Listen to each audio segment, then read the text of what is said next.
In life, you usually get two types of leaders. So you have the guy who he can get the job done, but he's not really a people person. He can be forceful. I would put immortal in that category, right? And then you're going to get the other types of leaders who are they're a lot softer. Um they're not really firm enough to be respected as a leader, but they care about their people. Like they're more so tapped in to the ecosystem. But with that kind of situation, it's the number of ways it can go, just depending on the environment that you're in, right? You may find a nice captain who will be your subordinate or your partner, and they can fill in for your lack of masculine energy, right? They can be the leader or the father figure. You might be more the mom, right? Um, but I feel like you should aspire to be both. But before I get into that, I want to just briefly talk about Immortal. I remember seeing the way he handled the team after the situation with Mark, where he came and he was like, he's got a bomb in my head and everything. You know, the people didn't like that. And he was really like, get over it. You know, shit happens. You can get over it or you can get the fuck out. And then the black guy was like, wait, man, you know, do you really want to do him like that? And he was like, they'll be back.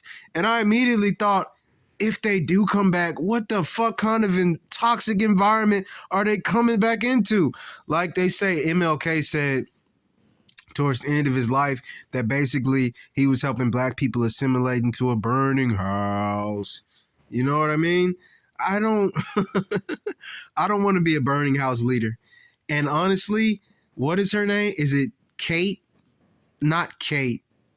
Whoever the triplet duplicate, I think it is Duplicate. I think it is Duplicate. Duplicate is an Asian girl, right? They both have this like, it's this weird parental energy. If you've ever been around people's parents, it's this certain something dismissive, avoidant about them, and you can feel that their cup is full. So they can't really hold space for your emotions, and they're not going to try to. They're going to get triggered and blame you. Like when people were saying that they didn't like things, I think Multicate, whatever her name is, she was saying like I suffered and had to blah blah blah blah blah to get here too. And it's like parents like that, people in general like that are the worst, because you know you are in for a top tier, low tier experience whenever a person dismisses your struggles with their struggles. What is idea is dealing with people who are of a higher caliber, sensitivity, and awareness, a higher level of depth. The people who can see the bigger picture and they can connect the dots in terms of your suffering and their suffering, right? Like me personally, I have noticed that every group in America has this notion that only they have struggled and suffered and they've only been oppressed by the system, and anybody else who wants to complain, oh, they're just being a victim. I got news flash for you, buddy.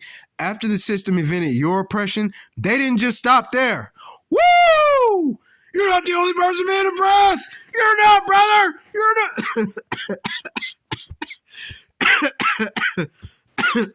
Oh.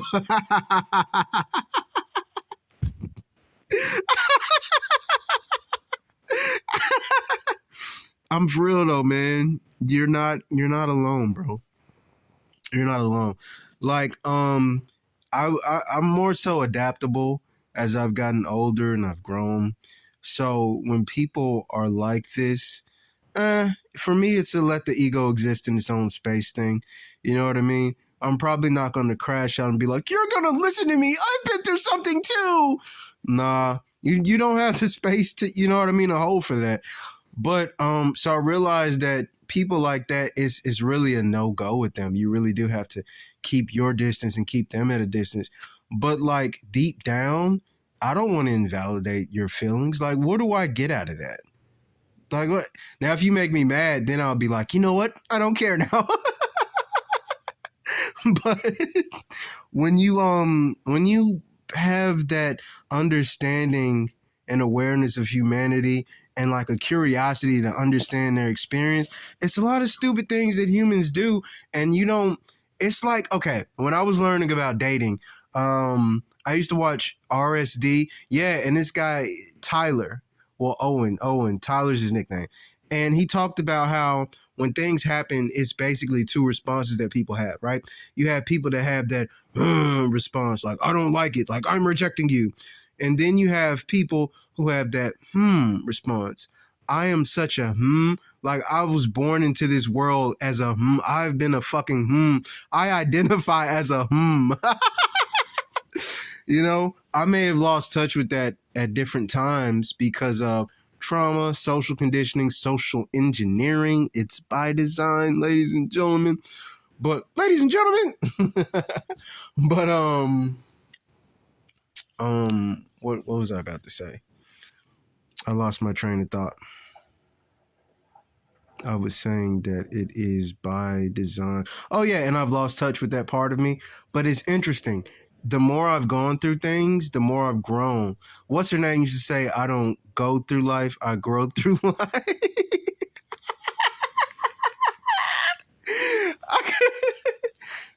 Low key, I mess with it, but that feel kind of corny. I don't go through life, I grow through life.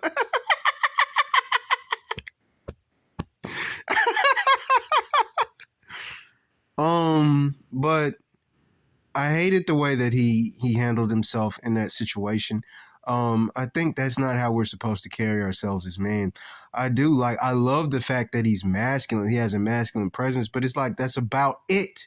Like outside of that, who the fuck is he? I don't like him.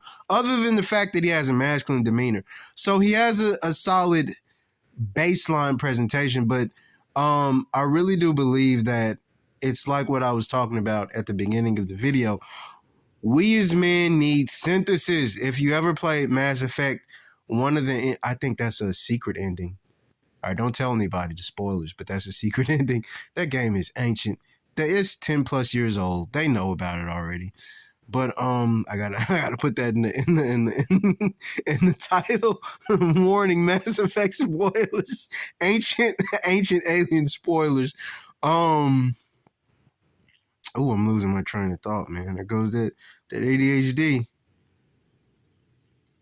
We used to be hunter gatherers, and I'm losing my train of thought on YouTube. Men used to fight in wars, boy. We used to fight in wars. But yeah, we need a form of synthesis as men. All right, it's not good enough to just be masculine. Now you have to further mature, and Robert Greene was talking about it in his book Mastery. I believe what he said was that you need to integrate your opposite, and he was talking about how powerful that is because it's just on another level that people can't even conceive of, man. You know, like it's so interesting how we have been split, and I'm gonna say it again, it's by design. It really is a split in our energy and our psyche. It's like culturally we have BPD. Look at men, right? If you look at the men that are kind and caring and empathetic, they look, act, and speak like girls. Like y'all don't value masculine energy. You don't. And then if you look at the men who actually act like men, they'll never mature. Monsieur. They'll never mature into the next stage, Fräulein Huns. They'll never get to the next level, which I think is called divine masculine or like the nurturing masculine. That's what it's about. And Omni-Man had some of that energy. I talked about it in depending on the order of which I drop these videos. I think I'm gonna drop this one after the one I just recorded so I can make this reference. I talked about how Omni-Man had that calm, nurturing, masculine presence and how I tried to embody that when I tried to explain things to my family as I got older, even though I got like yelled and criticized at a lot and dismissed. I tried to have that like fatherly energy, like calm, grounded, masculine, sit you down and explain what's going on and things. I love that I cultivated that energy in myself. And I want him to get to that point too. But this is fiction. So I mean, this isn't my vision. I'm not really in control of the trajectory of his growth as a character. You know what I mean? And things of that nature. So, is there anything you want to say before we go? I think that's it, man. I think that's it. I'll catch you in the next one.